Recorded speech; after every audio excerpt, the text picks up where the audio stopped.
Alright DIY enthusiasts, let's dive right in. Today I'm talking about the top 5 power tools every DIYer needs in their arsenal. Whether you're a seasoned pro or just getting started, these tools will make your projects smoother and more enjoyable. First up, the cordless drill. This versatile tool can handle everything from driving screws to drilling holes.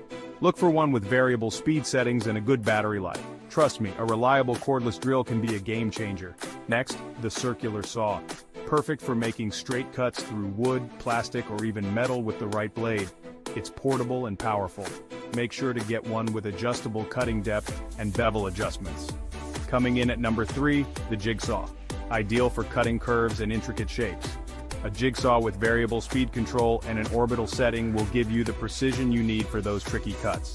Fourth on the list, the random orbital sander. Sanding can be a tedious task, but this tool makes it a breeze. It's perfect for smoothing surfaces and removing paint or varnish.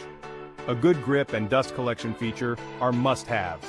Last but not least, the impact driver. This tool packs a punch when it comes to driving screws and bolts with ease. It's more powerful than a standard drill and will save you tons of time on heavy-duty projects. Look for one that's compact and lightweight for maximum maneuverability. So there you have it, folks. These 5 power tools are essential for any DIY enthusiast. Investing in these will not only make your projects more efficient, but also more enjoyable. Thanks for tuning in, and happy building! Don't forget to like and subscribe for more DIY tips and tricks.